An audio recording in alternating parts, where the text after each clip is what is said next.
Students, आज का lecture काफ़ी इम्पोर्टेंट है। आज हम एक और थ्योरम कर रहे हैं। क्या थ्योरम है कि जो दो सब ग्रुप्स की इंटरसेक्शन है वो दोबारा से सब ग्रुप बनेगी या नहीं बनेगी। तो हाँ, अगर आप दो सब ग्रुप्स की इंटरसेक्शन करते हो, दो कोई भी सब ग्रुप्स हैं, आप उनका कॉमन पोर्शन निकालते हो तो वो भी वापस से क्या बनेगा, सब ग्रुप बनेगा। तो ये दो अलग अलग तरीकों से स्टेटमेंट आ सकती है। फर्स्ट स्टेटमेंट है prove that intersection of two subgroup is this subgroup. नहीं तो ऐसी बन सकती है, अगर H1 H2 दो सब ग्रुप्स हैं जी के, तो H1 इंटरसेक्शन H2 ये भी सब ग्रुप किसका होगा, जी का। तो आई होप आप ये थ्योरम की स्टेटमेंट समझ गए होंगे। डायग्राम भी मैं बनाऊंगा अभी, तो आप ध्यान से समझना, ठीक है। देखो, ये आपके पास एक जी सेट है और ये H1 है और ये H2 है। H1 H2 दोनों सब ग्रुप है, तो जो इनका ये इंटरसेक्शन वाला पोर्शन है इसको भी हमने क्या प्रूफ करना है, सब ग्रुप। ये भी क्या होना चाहिए, सब ग्रुप। तो ये इस थ्योरम में बताया हुआ। तो थ्योरम स्टार्ट करने से पहले मैं आपको बेसिक कंसेप्ट समझाता हूँ। बेसिक कंसेप्ट्स ये हैं स्टूडेंट्स कि अगर आपको किसी को सब ग्रुप प्रूफ करना है तो सबसे पहले आपको ये बताना पड़ेगा ये जो इंटरसेक्शन वाला पोर्शन है ये खाली नहीं होना चाहिए, क्योंकि हमने हमेशा डेफिनेशन में पढ़ा है non empty subset, non empty subset. तो सब ग्रुप प्रूफ करने से पहले मैं ये प्रूफ करूँगा ये जो इंटरसेक्शन वाला पोर्शन है, ये कौन सा पोर्शन है, H1 इंटरसेक्शन H2। सबसे पहले मैं ये प्रूफ करूँगा कि ये नॉन एम्प्टी आएगा। ये क्या आना चाहिए, नॉन एम्प्टी। नॉन एम्प्टी का मीनिंग क्या है कि जब आप इसकी इंटरसेक्शन कर रहे हो तो ये फाई के इक्वल नहीं आना चाहिए। पहले मैं ये प्रूफ करूँगा, फिर मैं क्या प्रूफ करूँगा, देखो आपको प्रूफ करना है H1 इंटरसेक्शन H2 सब ग्रुप है। आपको प्रूफ करना है H1 इंटरसेक्शन H2 क्या है, सब ग्रुप। अभी आपने क्राइटेरिया पढ़े और क्राइटेरिया में सबसे इंपॉर्टेंट क्राइटेरिया कौन सा था, सेकंड। तो अगर आपको इसको सब ग्रुप प्रूफ करना है तो मैं सेकंड क्राइटेरिया लगाऊंगा। मगर अभी सब ग्रुप में वो किसको प्रूफ करना है, H1 इंटरसेक्शन H2। तो मैं क्या करूँगा, दो एलिमेंट लूँगा, कहाँ से, H1 इंटरसेक्शन H2 से, और प्रूफ कर दूँगा कि उन दोनों को मल्टीप्लाई करने पे वो वापस से किस पे जा रहे हैं, H1 इंटरसेक्शन H2 पे। और ये सेकंड क्राइटेरिया लगाऊंगा इसमें। कौन सा क्राइटेरिया लगाऊंगा, सेकंड क्राइटेरिया। तो जब मैंने सेकंड क्राइटेरिया लगा दिया तो ये प्रूफ हो जाएगा ये सब ग्रुप है। तो आपको वो चार प्रॉपर्टीज नहीं प्रूफ करनी पड़ेंगी, क्वेश्चन आसान हो जाएगा। तो दो स्टेप करने हैं, पहले तो नॉन एम्प्टी और दूसरा बताना आपको कि दो एलिमेंट लोगे आप इंटरसेक्शन से, और ये जो सेकंड क्राइटेरिया वो उसमें क्या करना चाहिए, होल्ड करना चाहिए। आई होप आप कंसेप्ट समझ गए होंगे, ठीक है। अब हम स्टार्ट करते हैं अपना प्रूफ। प्रूफ में आप ये डायग्राम बना सकते हो, ठीक है। तो प्रूफ स्टार्ट करते हैं। प्रूफ में सबसे पहले हम लिखेंगे let H1 and H2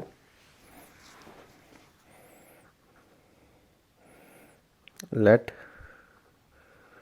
H1 and H2 are subgroups of G। मैंने ये दो सब ग्रुप ले लिए किसके, G के, ठीक है। अगर ये सब ग्रुप है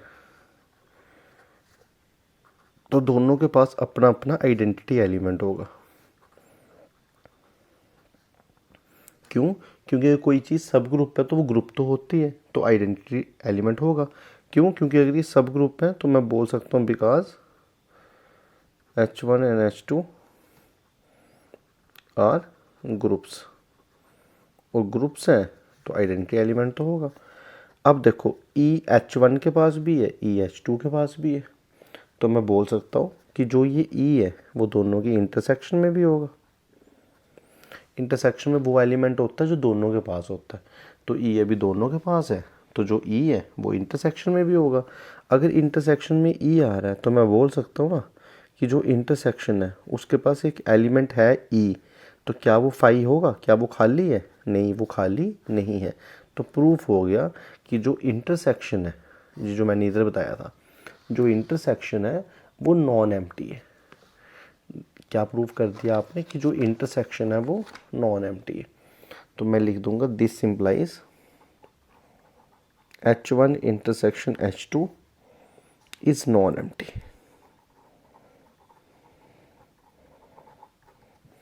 जो इंटरसेक्शन है वो क्या है, नॉन एम्प्टी।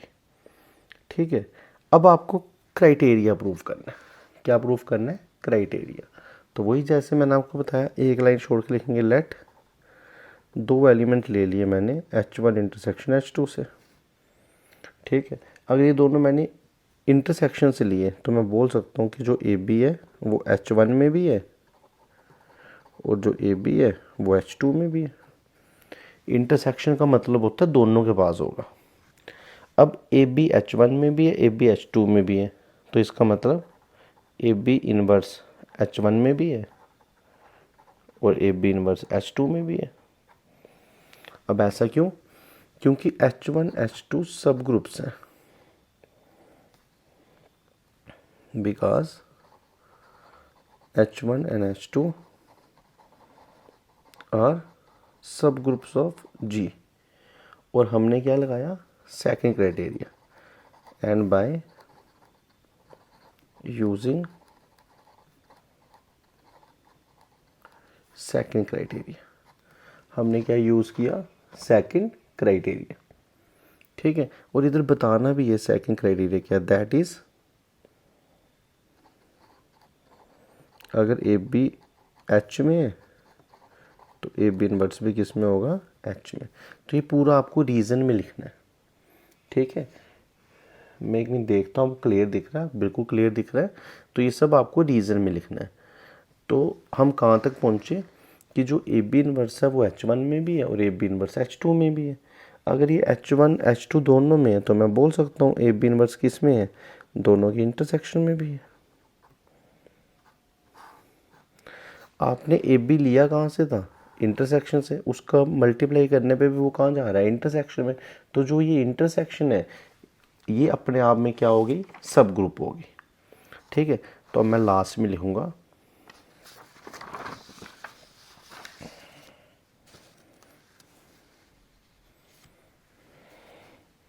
therefore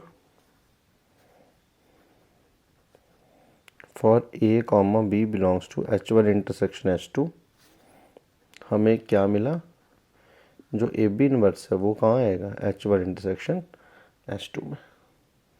तो जब A B inverse H1 intersection H2 में आ रहा है तो इसका मतलब क्या है, इसका मतलब है कि जो H1 इंटरसेक्शन H2 है वो भी सब ग्रुप है किसका, G का।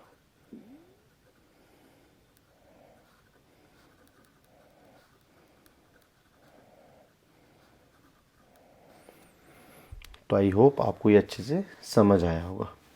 ठीक है, तो ये हो गया हमारे पास थ्योरम कि इंटरसेक्शन करने पे दो सब ग्रुप दोबारा से क्या बनाते हैं, सब ग्रुप बनाते हैं। अब बात आती है यूनियन की, तो ये थ्योरम इधर कंप्लीट हो गई, इतनी थी थ्योरम इंटरसेक्शन पे। ठीक है, अब बात आती है यूनियन की, ये भी इंपॉर्टेंट है। पेपर में क्वेश्चन आता है prove that intersection of two subgroup is again a subgroup, check whether their union is a subgroup और नॉट। तो आपको ये साथ में ही लिखना है। ठीक है, तो हम लिखेंगे बट यूनियन ऑफ टू सब ग्रुप्स नीड नॉट बी ए सब ग्रुप। अगर आप दो सब ग्रुप्स की यूनियन करो तो ज़रूरी नहीं है वो अगेन से क्या बने, सब ग्रुप बने। तो उसके लिए हमें एग्जाम्पल कंसीडर करनी पड़ेगी। तो for this let us consider an example.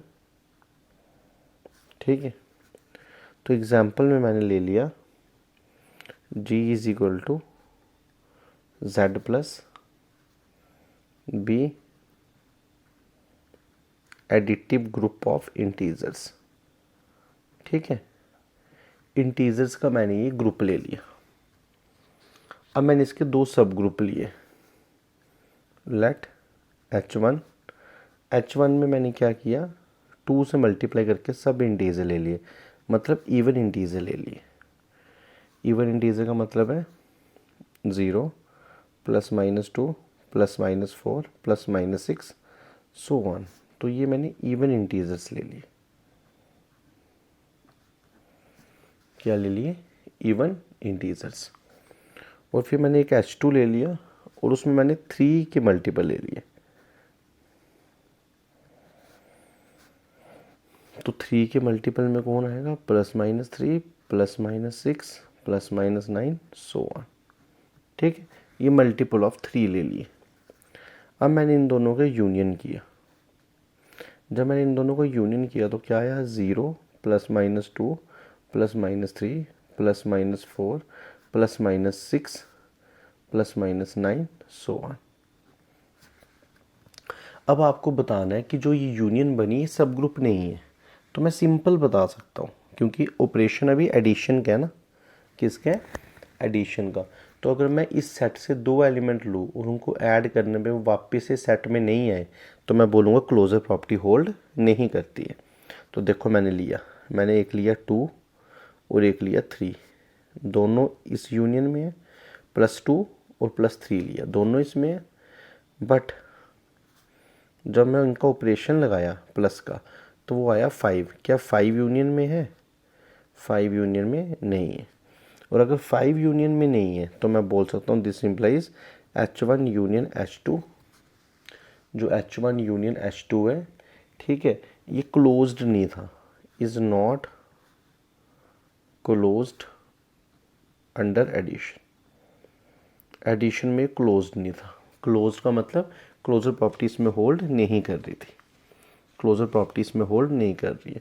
और अगर क्लोजर प्रॉपर्टीज में होल्ड नहीं कर रही है तो इसका मतलब है कि जो H1 यूनियन H2 है वो सब ग्रुप नहीं है,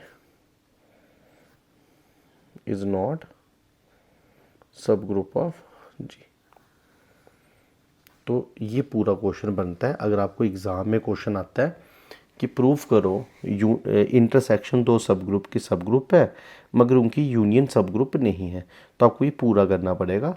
पूरा ऐसे लिखना पड़ेगा, एक सेट ले लिया ग्रुप्स का, ठीक है, जो इंटीजर्स है, फिर 2 उसके सब ग्रुप ले लिए, उनका यूनियन आपके सामने है, 2 एलिमेंट आपने उठाए और उनका प्लस वापस उसमें नहीं जा रहा है, तो आप बोल सकते हो कि ये क्लोज्ड नहीं है और ये सब ग्रुप नहीं है। आई होप आपको ये क्वेश्चन अच्छे से समझ आया होगा, ये थ्योरम आपको अच्छे से समझ आई होगी। ठीक है, तो स्टूडेंट्स इस थ्योरम के बाद हम एक और थ्योरम करेंगे। ठीक है, उस थ्योरम में क्या बताया कि इंटरसेक्शन ऑफ फैमिली ऑफ सब ग्रुप्स इज अगेन ए सब group. Intersection of family of सब ग्रुप्स इज अगेन ए सब ग्रुप।